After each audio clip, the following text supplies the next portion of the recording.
Hello, നിങ്ങൾക്ക് എല്ലാവർക്കും Shiny Xavier YouTube പേജിലേക്ക് ഒത്തിരി സ്നേഹത്തോടെ വീണ്ടും സ്വാഗതം. ഇന്ന് ഞാൻ നിങ്ങൾക്ക് വേണ്ടി തയ്യാറാക്കി കാണിക്കുന്നത് എന്താണെന്നറിയാമോ? നല്ലൊരു മീൻകറി തേങ്ങാപ്പാലൊക്കെ ഒഴിച്ചിട്ട്, അത് ചോറിന് മാത്രമല്ല, ചപ്പാത്തി, പുട്ട്, ഇടിയപ്പം, ദോശ, അങ്ങനെ എന്തിൻ്റെ കൂടെ വേണമെന്നുണ്ടെങ്കിലും കഴിക്കാൻ പറ്റുന്ന നല്ലൊരു മീൻകറിയാണ്. ഞാനിപ്പോൾ എടുത്തിരിക്കുന്നത് 750 ഗ്രാം അധികം മുള്ളില്ലാത്ത മീനാണ് കേട്ടോ. അപ്പോൾ ആ ഒരു കണക്കിനുള്ളതാണ് നിങ്ങൾക്ക് പറഞ്ഞു തരുന്നത്. ഇത് അത്യാവശ്യം നല്ല ചാറോട് കൂടിയ മീൻകറി തന്നെയാണ് കേട്ടോ. ഇപ്പോൾ ആ ചട്ടിയിലോട്ട് ആദ്യമായിട്ട് ഒഴിച്ചു കൊടുത്തിരിക്കുന്നത് 3 ടേബിൾ സ്പൂൺ വെളിച്ചെണ്ണയാണ് ഒഴിച്ചു കൊടുത്തിരിക്കുന്നത്. അതിലോട്ട് ഒരു 1/2 ടീസ്പൂൺ ഉലുവയും കൂടി ഇട്ട് കൊടുത്തിട്ടുണ്ട്. ആ ഉലുവ ചെറുതായിട്ടൊന്ന് നിറം മാറി വരുമ്പോഴേക്കും അതിലോട്ട് നല്ലൊരളവ് കൊച്ചുള്ളി മാത്രമാണ് ഞാൻ എടുത്തിരിക്കുന്നത് കേട്ടോ. വലിയുള്ളി ഞാൻ എടുത്തിട്ടേ ഇല്ല. അതായത് സവാള ഒരു 35-40 കൊച്ചുള്ളിയോളം ഞാൻ എടുത്തിട്ടുണ്ട്. അത് ചെറുതായിട്ടൊന്ന് മുറിച്ചിട്ടുണ്ട്. നമ്മൾ മീൻകറിക്കൊക്കെ സാധാരണ ഇടുന്ന പോലെ ഒന്ന് മുറിച്ച് അതൊന്ന് വഴറ്റി കഴിയുമ്പോഴത്തേക്ക് അതിനകത്തോട്ട് വേറെ കുറച്ച് കാര്യങ്ങൾ ചേർക്കാനുണ്ട്. പച്ചമുളക്, ഇഞ്ചി ചതച്ചത്, വെളുത്തുള്ളി ചതച്ചത്. പച്ചമുളക് ഞാൻ എടുത്തിരിക്കുന്നത് 7 എണ്ണമാണ്. അത് ഓരോ പച്ചമുളകും 4ആയിട്ട് മുറിച്ചിട്ട് ഇട്ട് കൊടുത്തിട്ടുണ്ട്. പിന്നെ ഇഞ്ചി ചതച്ചത് 1.5 ടേബിൾ സ്പൂണും വെളുത്തുള്ളി ചതച്ചത് 1.5 ടീസ്പൂണുമാണ് കേട്ടോ. നിങ്ങൾക്കത് തെറ്റിപ്പോവല്ലേ. വെളുത്തുള്ളി കുറച്ച് മതി, ഇഞ്ചി കുറച്ച് കൂടുതലും വേണം. അത് നന്നായിട്ട് ചതച്ചിട്ടിടണം കേട്ടോ. പിന്നെ ഒരു 2 തണ്ട് കറിവേപ്പില ആദ്യം ഇട്ട് കൊടുത്തിട്ടുണ്ട്. ഈ പച്ചമുളകൊക്കെ ഇട്ടപ്പോൾ തന്നെ ഒരു 2 തണ്ട് കറിവേപ്പില ഇട്ട് കൊടുത്തിട്ടുണ്ട്.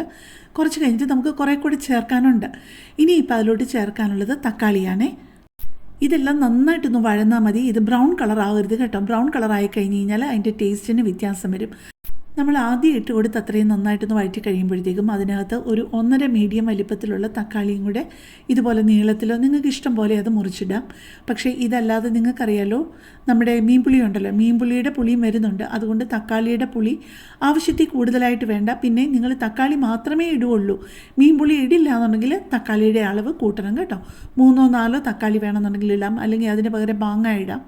നിങ്ങൾക്ക് ഇഷ്ടമുള്ള പുളി ചേർക്കാവുന്നതേ ഉള്ളൂ. ചിലർ പിരിപുളി ചേർക്കുന്നവരുണ്ട്. പക്ഷേ ഞാൻ എപ്പോഴും മീൻപുളി തന്നെയാണ്, കുടംപുളി തന്നെയാണ് ചേർക്കുന്നത്. ഞാൻ പെട്ടെന്നൊരു കാര്യം പറഞ്ഞോട്ടെ. എൻ്റെ ഈ ചാനലും എൻ്റെ ഈ വീഡിയോയുമൊക്കെ ആദ്യമായിട്ട് കാണുന്ന ആരെങ്കിലുമൊക്കെ ആണെന്നുണ്ടെങ്കിൽ, എൻ്റെ ചാനലിൽ ഒരുപാട് വ്യത്യസ്തമായിട്ടുള്ള റെസിപ്പികളുണ്ട്. അതൊക്കെ കണ്ടിട്ട് നിങ്ങൾക്ക് ഇഷ്ടപ്പെടുകയാണ്, പ്രയോജനം ചെയ്യുമെന്ന് തോന്നുന്നുണ്ടെങ്കിൽ എൻ്റെ ചാനലിൽ നിന്ന് സബ്സ്ക്രൈബ് ചെയ്തിട്ട് തൊട്ടടുത്ത് കാണുന്ന ബെല്ലൈക്കൺ പ്രസ് ചെയ്തിട്ട് അപ്പോൾ വരുന്ന ഓൾ എന്ന ഓപ്ഷനും കൂടെ പ്രസ് ചെയ്യുകയാണെന്നുണ്ടെങ്കിൽ ഞാൻ ഏത് വീഡിയോ അപ്ലോഡ് ചെയ്താലും ഉടനെ തന്നെ നിങ്ങൾക്ക് അതിൻ്റെ നോട്ടിഫിക്കേഷൻ കിട്ടുമേ. ഒരുപാടങ്ങ് പഴകിയ ചട്ടിയല്ല, അതുകൊണ്ട് തന്നെ ഒന്ന് അടുക്കി പിടിക്കും. അതുകൊണ്ട് നിങ്ങൾ ഒന്നുകിൽ കുറച്ചുകൂടെ കൂടുതൽ എണ്ണ ഒഴിച്ച് കൊടുക്കുക, അല്ലാന്നുണ്ടെങ്കിൽ അതിൻ്റെ കൂടെ തന്നെ നിന്ന് അടുക്കി പിടിക്കാതെ ഇടയ്ക്കിടയ്ക്ക് ഇളക്കി കൊടുക്കണം കേട്ടോ. പ്രത്യേകിച്ചും അതിന് നടുഭാഗം. ഇനിയിപ്പോൾ അതിലോട്ട് ചേർത്ത് കൊടുക്കുന്നത് കുറച്ച് പൊടികളാണ്. ഞാൻ കാശ്മീരി ചില്ലി പൗഡറാണ് ചേർത്തത്. കാശ്മീരി ചില്ലി പൗഡർ ഒരു 2 ടേബിൾ സ്പൂൺ ലെവലായിട്ട് ചേർത്തു. മല്ലിപ്പൊടി 1.5 ടീസ്പൂൺ ലെവലായിട്ട്, മഞ്ഞൾപ്പൊടി 1/2 ടീസ്പൂൺ. ഇത്രയും കാര്യങ്ങളാണ് ചേർത്ത് കൊടുത്തത്. ഈ പൊടികളൊക്കെ ചേർക്കുന്നതിന് കുറച്ച് മുമ്പ് തന്നെ ഫ്ലെയിം ഒന്ന് ചെറുതാക്കി വെക്കണേ. ഏറ്റവും ലോയിലാക്കി വെക്കണം. കാരണം നിങ്ങൾക്കറിയാലോ, ചട്ടിക്കൊക്കെ നല്ല ചൂടുണ്ടാവും. അപ്പോൾ പൊടി ഇടുമ്പോഴത്തേക്ക് അത് ഇളക്കി കൊടുക്കുമ്പം കരിഞ്ഞു പോയി കഴിഞ്ഞ് കഴിഞ്ഞാൽ അതിൻ്റെ ടേസ്റ്റ് മാറിപ്പോവും. അതുകൊണ്ട് വളരെ ചെറിയ ഫ്ലെയിമിലിട്ടിട്ട് അത് നിങ്ങൾ ഓഫ് ചെയ്യുകയോ അല്ലെന്നുണ്ടെങ്കിൽ ഏറ്റവും ലോ ഫ്ലെയിമിലാക്കുകയോ ചെയ്തിട്ട് വേണം ഈ പൊടികൾ വഴറ്റാനായിട്ട്. പിന്നെ ഞാൻ എപ്പോഴും ചെയ്യുന്നത് പോലെ നിങ്ങൾക്ക് ആ പൊടി കരിഞ്ഞു പോകും. ഇച്ചിരി നേരം കൂടെ ഒന്ന് വഴറ്റണം. ആ ടേസ്റ്റിന് വേണ്ടിയിട്ട്, വഴറ്റലിലാണല്ലോ നമ്മുടെ ടേസ്റ്റൊക്കെ ഇരിക്കുന്നത്. അപ്പോൾ ആ ടേസ്റ്റിന് വേണ്ടിയിട്ട് കുറച്ചുകൂടെ നേരം വഴറ്റണം എന്നുണ്ടെന്നുണ്ടെങ്കിൽ ഞാൻ എപ്പോഴും സാധാരണ ചെയ്യുന്നത് പോലെ നിങ്ങൾക്ക് ഇടയ്ക്കിടയ്ക്ക് ഒരു 2-3 കൈ വെള്ളം ഒന്ന് തളിച്ച് കൊടുക്കാം. എന്നിട്ട് കുറച്ച് നേരം ഒന്ന് വഴറ്റാം. എന്നിട്ട് അതൊന്ന് ഡ്രൈ ആകുമ്പോഴേക്ക് വീണ്ടും കുറച്ചുകൂടെ വെള്ളം ഒന്ന് തളിച്ച് കൊടുക്കാം കയ്യിലെടുത്തിട്ട്. എന്നിട്ട് പിന്നെ കുറച്ച് നേരം കൂടെ വഴറ്റാൻ പറ്റും.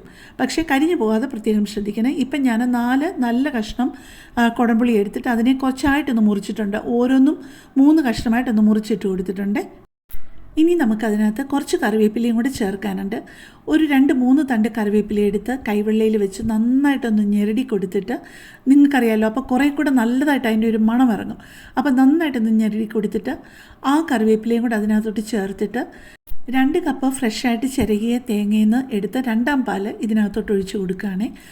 2 കപ്പ് തേങ്ങാപ്പാലോളം ഉണ്ടായിരുന്നു കേട്ടോ. തേങ്ങാപ്പാൽ നിങ്ങൾക്ക് തികയത്തില്ല എന്ന് തോന്നുന്നുണ്ടെങ്കിൽ കുറച്ചുകൂടെ വെള്ളം ഒഴിക്കാവുന്നതേ ഉള്ളേ. പക്ഷേ ആ തേങ്ങാപ്പാലും വെള്ളവും കൂടെ തിളച്ച് കഴിഞ്ഞിട്ടേ നിങ്ങൾ അതിനകത്തോട്ട് മീൻ കഷ്ണങ്ങൾ പെറുക്കിയിടാവുള്ളൂ കേട്ടോ. പിന്നെ ആ തേങ്ങാപ്പാലിനകത്തോട്ട് തന്നെ 1 ടീസ്പൂൺ ലെവലായിട്ട് തൽക്കാലം ഉപ്പിടുന്നുള്ളൂ. പിന്നെ നമുക്ക് വേണമെന്നുണ്ടെങ്കിൽ അവസാനം ചേർക്കാവുന്നതല്ലേ ഉള്ളൂ. ഇനി ഇതെല്ലാം കൂടെ കൂട്ടി നന്നായിട്ടൊന്ന് മിക്സ് ചെയ്തിട്ട് അതൊന്ന് തിളയ്ക്കുന്നത് വരെ വെയിറ്റ് ചെയ്യണം. ഒരിക്കലും ഈ ഒരു ചാറ് തിളയ്ക്കാതെ നമ്മൾ മീൻ കഷ്ണങ്ങൾ അതിൻ്റെ അകത്തോട്ട് എടുത്തിട്ട് കൊടുക്കരുത് കേട്ടോ. ഇപ്പം നമ്മുടെ ഗ്രേവിയൊക്കെ തിളച്ച് വരുന്നുണ്ട്, നിങ്ങൾ കണ്ടല്ലോ അല്ലേ. നന്നായിട്ട് വൃത്തിയായിട്ട് കഴുകിയ മീൻ കഷ്ണങ്ങളെല്ലാം കൂടെ അതിനകത്തോട്ട് പെറുക്കിയിട്ടിട്ടുണ്ട്.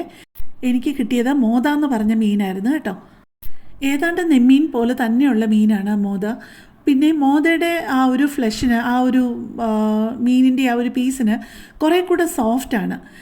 നെമ്മീന് കുറച്ചുകൂടെ ഹാർഡാണ്. എനിക്ക് പക്ഷേ കുറച്ചുകൂടെ ഇഷ്ടം നെമ്മീൻ്റെ ടേസ്റ്റ് തന്നെയാണ് കേട്ടോ. ചില ഭാഗത്തൊക്കെ ആ വയറിൻ്റെ ഭാഗത്തോട്ടൊക്കെ വരുമ്പോൾ ഈ മോതയുടെ ആ ഒരു മീനിൻ്റെ ആ ഒരു പീസിന് ചെറിയൊരു ടേസ്റ്റ് ഡിഫറൻസ് ഉണ്ട്. നെമ്മീൻ അത്രയും എനിക്കത് ഫീൽ ചെയ്തിട്ടില്ല. പക്ഷേ കുറേ കൂടെ സോഫ്റ്റ് ആയിട്ടുള്ള മീനാണ്. പക്ഷേ ഫ്രഷ് ആയിട്ടുള്ളത് മേടിച്ച് കഴിഞ്ഞാൽ നമ്മൾ ഇറക്കി കൊടുത്താൽ പോലും അത് പൊടിയത്തില്ല. നിങ്ങൾ കണ്ടല്ലോ, ഞാൻ അതിൻ്റെ സൈഡിൽ കൂടെ ചെറുതായിട്ട് ഇങ്ങനെ ഒന്ന് അനക്കി കൊടുക്കും.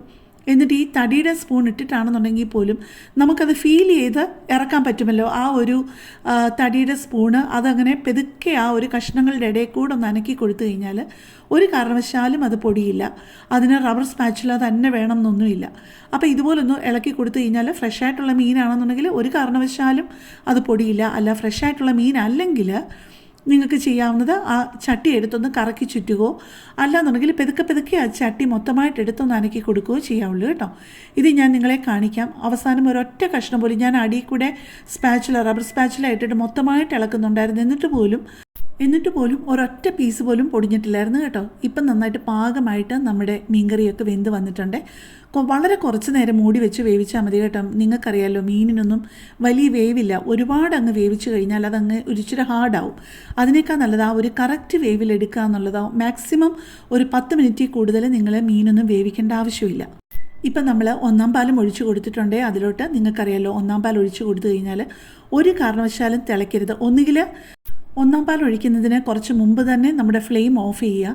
അല്ലാന്നുണ്ടെന്നുണ്ടെങ്കിൽ കുറച്ച് നേരത്തെ തന്നെ വളരെ ഏറ്റവും ലോ ഫ്ലെയിമിലാക്കിയിട്ട് വേണം ഈ ഒന്നാം പാൽ ഒഴിച്ച് കൊടുക്കാനായിട്ട് കേട്ടോ. കാരണം അത് പിരിഞ്ഞു കഴിഞ്ഞ് കഴിഞ്ഞാൽ അതിൻ്റെ ഒരു ടേസ്റ്റും കിട്ടത്തില്ല. ഇപ്പോൾ കുറച്ച് ഉപ്പും കൂടെ വേണമെന്ന് തോന്നിയത് കൊണ്ട് കുറച്ചും കൂടെ ഉപ്പിട്ട് കൊടുക്കുകയാണ്.